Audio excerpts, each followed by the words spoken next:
I've mentioned this a few times before. I'm a newspaper guy. Or I was. I got degrees in journalism and mass communications when I was in college, and I briefly worked for a few area papers around that time. And then I got into radio, and so I haven't really done the reporter thing as much since then, but I have taken those newspaper guy skills and applied them to how I study the Bible. You see, when you need to break a story, you have to establish the who, the what, the where, the when, and the why. And that's what I've been doing with this story of the angelic watchers who descended to the earth in the antediluvian era. All year long on this podcast, we've been breaking this story. Who were the watchers? In Genesis 6, they're called the sons of God. They are angelic or spiritual beings who had a job of watching over humanity. What did they do? Genesis 6 says, when man began to multiply on the face of the land and daughters were born to them, the sons of God saw that the daughters of men were attractive, and they took as their wives any they chose. Why did they do it? The book of Enoch's 6th chapter told us that it was because they lusted after the women, and they wanted to create children with them. However, these children were the giants, or the Nephilim, of the primordial world. When did they do this? Enoch shed some light on that as well. In the days of Jared, Enoch's father, approximately 1,000 to 1,200 years before the flood. And that brings us now to one question about this transgression of the watchers that we haven't really answered yet: the where. The book of Enoch tells us where this took place, a location known as Mount Hermon. And Hermon is part of the Bashan region of mountains in the northern part of Israel, a dark and demonic area called the place of the serpent, a place known to cause trouble for Israel throughout the rest of the Bible, right up to the time of Jesus. I find this to be weird, and I'd like to explore the significance of Mount Hermon in the Bible. Turn to Genesis 6, and let's get weird.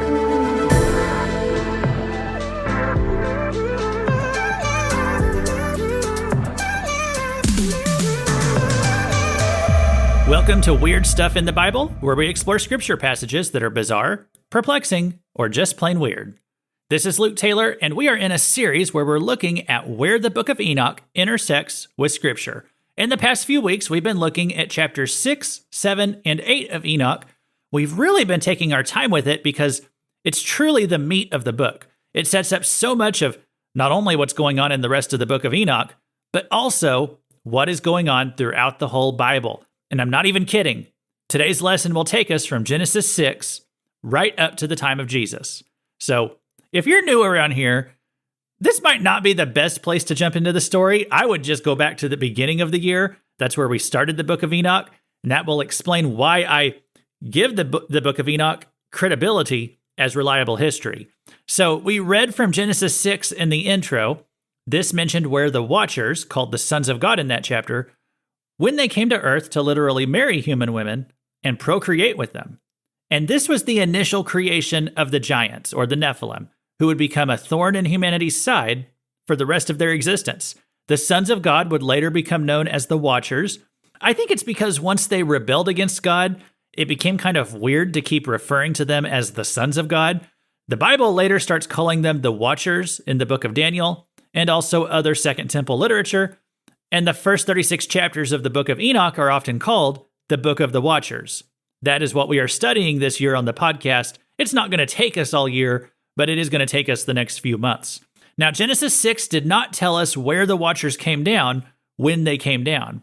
Here's what Genesis 6, 1 and 2 said again. When man began to multiply on the face of the land, and daughters were born to them, the sons of God saw that the daughters of men were attractive, and they took as their wives any they chose.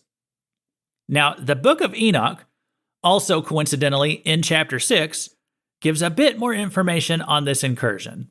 It states, "And it came to pass when the children of men had multiplied, that in those days were born unto them beautiful and comely daughters.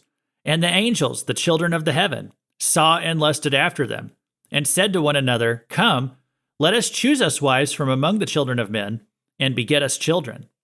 And so these watchers, they had a leader who was named Semyaza. And he was concerned that if they came down to the earth with the intention of mating with the women, and then if they got caught, that the other watchers might not follow through with the plan. They might just leave Semyaza holding the bag. And so he makes them promise that they are all going to stick together on this plot. Enoch 6 continues, and Semyaza, who was their leader, said unto them, I fear ye will not indeed agree to do this deed, and I alone shall have to pay the penalty of a great sin. And they all answered him and said, Let us all swear an oath, and all bind ourselves by mutual imprecations not to abandon this plan, but to do this thing.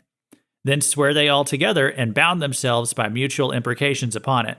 So we're going to talk more about this in a later episode, but it seems that spiritual beings, they can be bound or forced to do certain things.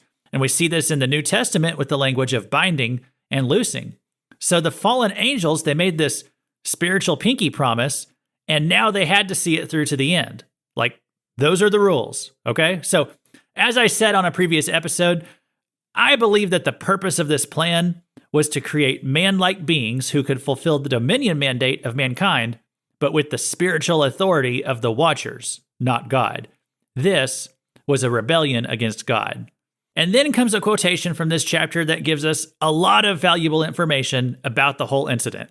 It says, And they were in all 200 who descended in the days of Jared on the summit of Mount Hermon, and they called it Mount Hermon because they had sworn and bound themselves by mutual imprecations upon it. And so we've talked about the 200, we've talked about the days of Jared, but now let's talk about the place, Mount Hermon. Even though this story took place in the pre-flood world and some of the world's geography was changed a bit during the deluge, Mount Hermon is still there. You can visit it today. And many people do. Hermon is located just north of Israel. We'll talk about where you can find it in a minute. But for comparison, let me talk about another famous mountain in the Bible, Mount Zion, the Temple Mount in Jerusalem. It has a height of about 2,500 feet above sea level. Some of Israel's mountains are not really so mountainy compared to what a lot of us probably think of whenever we think of mountains.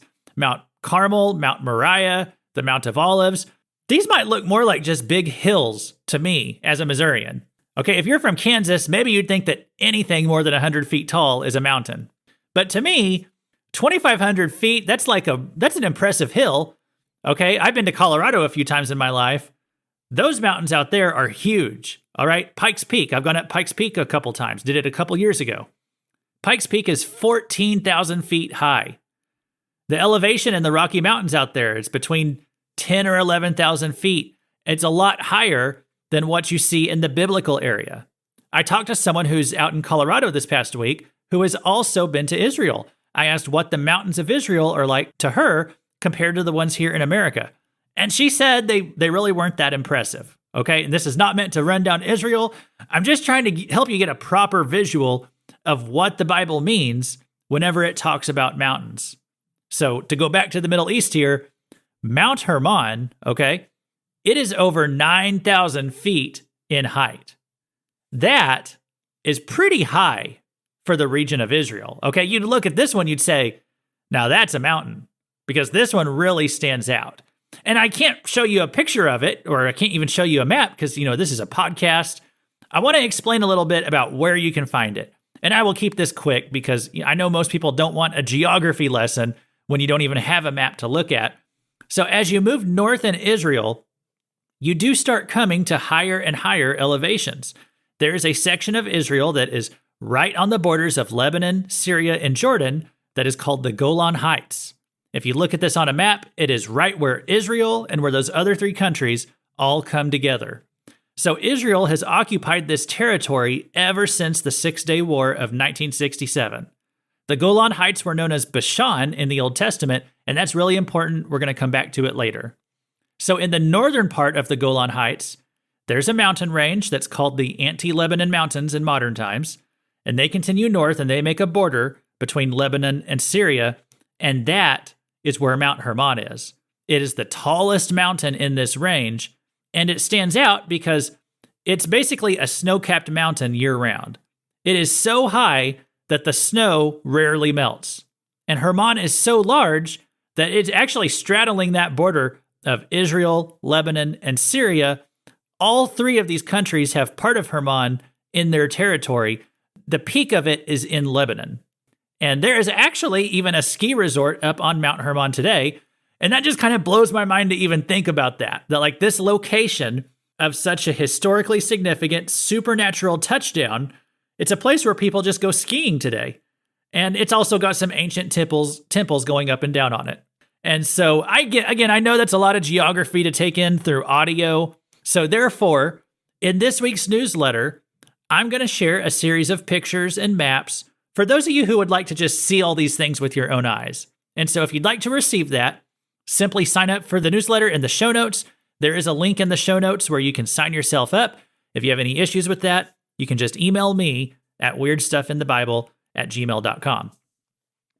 Now let's talk about how Hermon got its name. And this will take us back to the Book of Enoch narrative. The word Hermon means oath in Aramaic, and it means devoted in Hebrew. And both of those understandings fit with the Enoch narrative, as here is what it said. And they were in all 200 who descended in the days of Jared on the summit of Mount Hermon, and they called it Mount Hermon because they had sworn and bound themselves by mutual imprecations upon it. And so they had sworn, and that goes with this idea of an oath, but it's also where they devoted themselves to this plan of marrying the women and producing the giant offspring. And then ironically, or interestingly, this word devoted is used throughout the rest of the Old Testament to talk about what Israel should do with the giant clans. It would say that they are devoted to destruction. And that's interesting to me because this location was the genesis of the giants. And here's something else interesting that I found in Timothy Alberino's commentary on the Book of Enoch. In 1869, Sir Charles Warren discovered a hewn stone structure on the summit of Mount Hermon, which is today recognized by archaeologists as the highest temple in the ancient world. Known as Qasar Antar, the temple once contained a limestone stele, and a stele, by the way, that's like an ancient historical record, a limestone stele with a Greek inscription that read, "According to the command of the greatest and holy God, those who take an oath proceed from here." The inscription is believed to commemorate the arrival of the Watchers at Hermon, which has been known since time immemorial as the Mountain of Oath. So, whether it means oath or whether it means devoted, I think it fits either way. It's probably meant to fit both ways because it fits in either language of the ancient biblical world, and apparently Greek as well, all three of the languages of the Bible. So, how do we see Hermon used in Scripture? Well, it's not a super frequent word, to be honest. Despite the significance of this mountain in the Book of Enoch, you just don't see it come up a whole lot in the Bible. But it is mentioned in a few stories. The first place that in the Bible that you see Hermon mentioned is Deuteronomy 3. The context is Moses is speaking in Deuteronomy 3 about some of the post-flood giants that they had killed, including King Og. And remember what I was saying before. Hermon is located in a region that today is called the Golan Heights, but in Old Testament times, this region was known as Bashan. And King Og was one of the giants known as the Rephaim. This is the giant of whom they said his bed was 13 feet long. And so Deuteronomy 3, 1-3 say this, "Then we turned and went up the way to Bashan, and Og, the king of Bashan, came out against us, he and all his people, to battle at Edrei. But the Lord said to me, 'Do not fear him, for I have given him and all his people and his land into your hand. And you shall do to him as you did to Sihon, the king of the Amorites, who lived at Heshbon.' So the Lord our God gave into our hand Og also, the king of Bashan, and all his people, and we struck him down until he had no survivor left." Because that's what you got to do with the giants. You got to leave no survivors, or they're just going to grow in numbers and come back again later. Deuteronomy 3, 8 and 9 continue. "So we took the land at that time out of the hand of the two kings of the Amorites who were beyond the Jordan, from the valley of the Arnon to Mount Hermon." And verse 9 contains this parenthetical comment. "The Sidonians call Hermon Sirion, while the Amorites call it Senir." And so Moses said that whenever we conquered Og's land, we took it from the valley of Arnon all the way to Mount Hermon. And that's the first time that Hermon comes up in Scripture, somewhat as just a landmark that's mentioned in Og's kingdom. And I find that kind of strange because, again, this is the location of a very significant oath in the Book of Enoch. It's the place where everything went bad in the pre-flood narrative, other than Adam and Eve's sin in the garden. So you would think that the location would come up in that story, but it doesn't. Now, why not? Well, I'll give you my explanation. The Bible is only giving the details that we need to know. Moses also wrote Genesis. If he wanted to, he probably could have expanded on any number of points in those early chapters. But they weren't necessary to the story that he was wanting to tell in Genesis 6. And so he left a lot of those details out. And if the book of Enoch existed in Moses' days, and I'm sure it did in some form, then Moses probably thought, if they want the whole backstory, they can go read Enoch's book. I think of it kind of like the Lord of the Rings' relationship to The Hobbit. The Lord of the Rings movies came out first.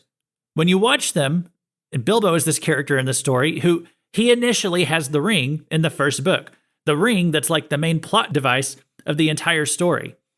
And there's kind of a summary of Bilbo's life that's given in that opening monologue, but it's really just to get the story going. It doesn't give you all the details. It doesn't tell you about how Bilbo fought a dragon in the Hobbit storyline, and then how he went to Mount Erebor, and how he went on a quest with the 12 dwarves that were led by a guy named Thorin. And there were 11 other dwarves, and they were named Dwalin and Balin and Fili and Kili and Ori and Nori and Dori and, on and on. Well, all of that stuff happened, like in the context of the Middle Earth movies, but it's not essential to know all those details to understand the story that the Lord of the Rings is trying to tell. It might enrich your understanding and appreciation of the Lord of the Rings universe if you want to go back and read The Hobbit or watch the Hobbit movies again, but you don't have to understand the Lord of the Rings. Similarly, the Bible could always go into more details on some of these things in Genesis 6. It could tell us the who, the what, the when, the where, the why. But Moses wasn't a newspaper reporter. He was telling a different kind of story. And he might have been thinking, if they want the details about Enoch's life and Mount Hermon and how there were 20 chiefs of the Watchers and they were named Sariel and Ramiel and Barakiel and Kokabiel and Tamiel and Azazel, if they want those details, they can go read the whole backstory in Enoch's book. But knowing all those names and those places, those weren't essential to the story that Moses was telling. He basically alludes to Enoch's narrative, but he nearly quotes it word for word in Genesis 6. And then Moses goes on to talk more about the flood and the dimensions of the ark and all this other kind of stuff. So anyway, that's the best I can say for why Enoch will mention Hermon. But the Bible itself doesn't really make a big deal out of it. Now, it does come up in the Bible a few times. It's just not that many, not as much as I would expect. We do see it come up in the book of Joshua as places where the Canaanite kings came from, and many or all of these Canaanites were infested with Nephilim blood, especially the ones who grew up in Bashan. Hermon is mentioned in Joshua 11, 12, and 13, all in a giant killing context. In 1 Chronicles, it's mentioned as a land that the tribe of Manasseh inhabited. It comes up once in the Song of Solomon, calling it a den of lions and a peak of leopards. I kind of think that's spiritual language for evil spirits. And then it comes up a few times in the Psalms. And every time it mentions Hermon in the Psalms, it mentions water right alongside it, which I find intriguing because Hermon is so significant to the flood narrative. Here's an example, Psalm 42, 6 and 7. My soul is cast down within me. Therefore I remember you from the land of Jordan and of Hermon, from Mount Mizar. Deep calls to deep at the roar of your waterfalls. All your breakers and your waves have gone over me. And we also see Hermon mentioned in Psalm 89 and 133, and that's kind of in a more positive context, that God is victorious over Hermon. And then we also see Hermon mentioned in Psalm 29, which I believe is a psalm that is addressed to the divine council, the sons of God, about the flood of Noah.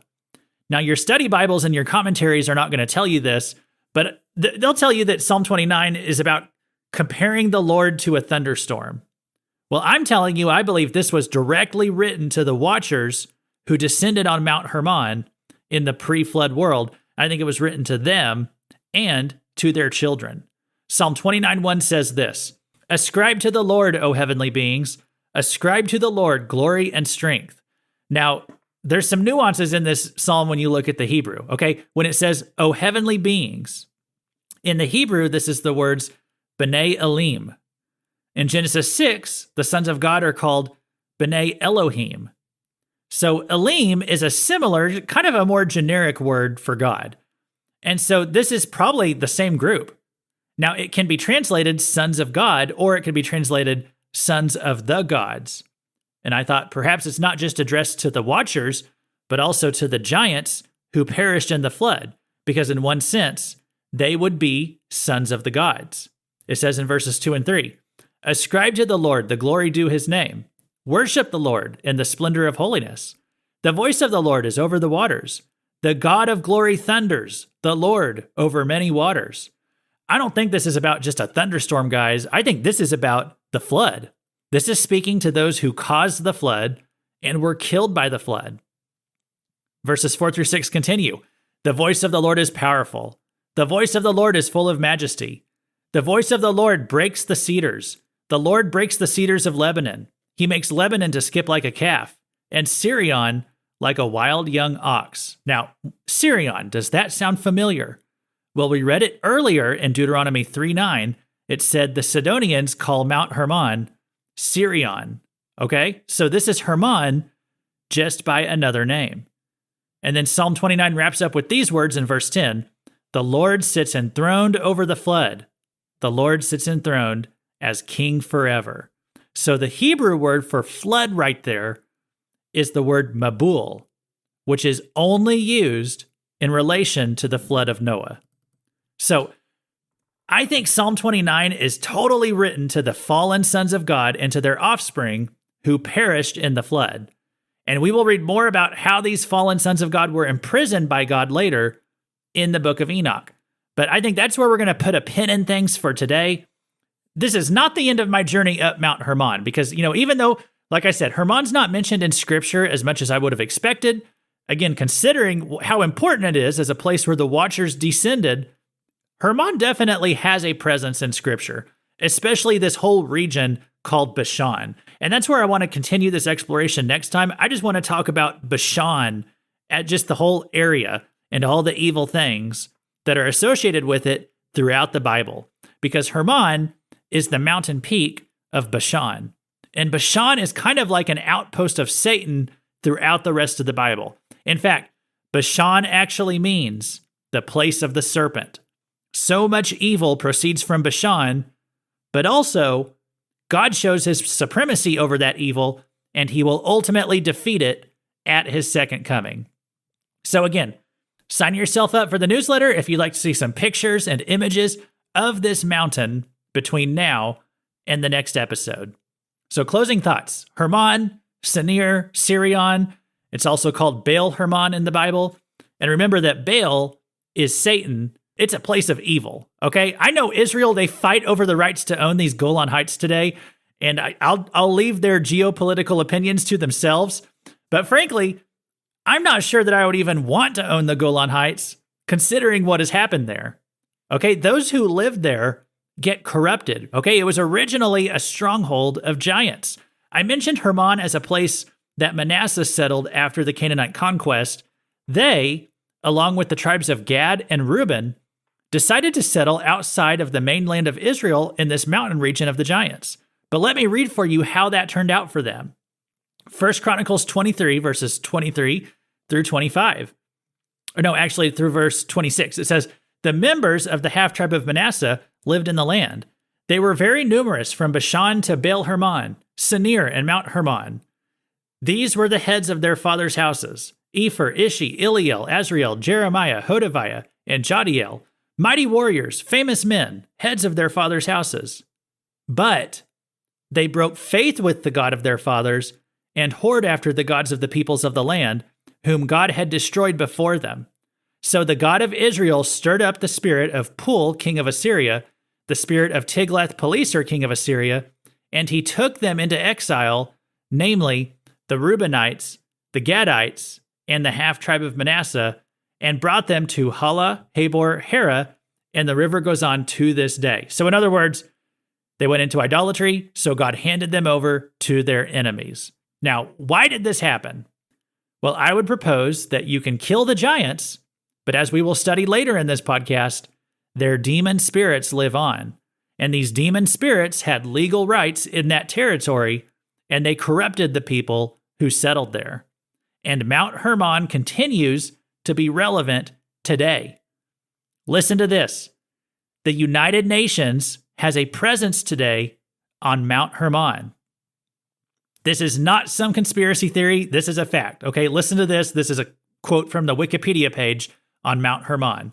It says, on the top, in the United Nations buffer zone between Syrian and Israeli occupied territories, is the highest permanently manned UN position in the world, known as Hermon Hotel, located at 2,814 meters or 9,232 feet. Wow! Like, I don't know about you, but that just blows my mind. Why does the United Nations want to create a base on the exact same mountain that the Book of Enoch says was the location that the Watchers descended to on this earth? In the Old Testament, the people always went up into the hills and the mountains. They tried to meet with the gods up there. And these locations, they were called the high places. And the United Nations' highest place is the exact same mountain peak where the Watchers descended in the days of Jared, in a region known in the Bible as the place of the serpent. I'm sure all that's just coincidence, guys. Okay, and I'm not even claiming to know what that means, all right? Like, I don't know why they'd want to be there, but I'll just tell you, if I ever get the privilege of visiting Israel for myself someday, I'm not planning on doing any skiing. And by the way, Jesus visited Mount Hermon himself in the Gospels, in case you didn't know. At the base of Mount Hermon was a town called Caesarea Philippi. And it's at this location that Jesus and his disciples had that famous conversation where he asked them, "Who do men say that I am?" Peter said, "You are the Christ, the Son of the living God." And then Jesus gave this response in Matthew 16:18, "And I tell you, you are Peter, and on this rock I will build my church, and the gates of hell shall not prevail against it." The church was established right at the base of Mount Hermon. This mighty mountain was Satan's base, and today it's the United Nations base. But Jesus went to that mountain's base to set up his own base. Okay, is that not brilliant? If you could follow all that. I know that sounded a little weird. In his book, Reversing Hermon, scholar Michael Heiser says this: the scene takes place on geography considered the gates of hell in Old Testament times, the domain of Baal, the Lord of the Dead, and at the mountain where the plot of the Watchers was hatched. And he also adds, Jesus goes to ground zero in biblical demonic geography to announce that Bashan will be defeated. And now, you know the rest of the story. But I got to share just one more thing real quick, because I opened this by comparing Mount Hermon, which is more than 9,000 feet tall, with Mount Zion, God's Temple Mount, a mere 2,500 feet in comparison. And doesn't that sound kind of surprising? That God's mountain is so much smaller than the devil's mountain. But you got to read how the Bible ends. When Jesus comes back, he literally reshapes the topography of the Middle East. Okay, whatever geography books that you have on the Middle East, they're going to become history books after Jesus returns and after the Antichrist is destroyed. In fact, the whole world's elevation is going to be different. Listen to what Revelation 16, 18, and 20 says. A great earthquake such as there had never been since man was on the earth. So great was the earthquake, in verse 20, and every island fled away, and no mountains were to be found. So every mountain in the world will come crashing down. Pikes Peak, Kilimanjaro, Mount Hermon. But one mountain will be elevated. Isaiah 2:2, it shall come to pass in the latter days that the mountain of the house of the Lord shall be established as the highest of the mountains. And now, you really know the rest of the story. This has been Luke Taylor. Thanks for listening. God bless you for sticking around till the end.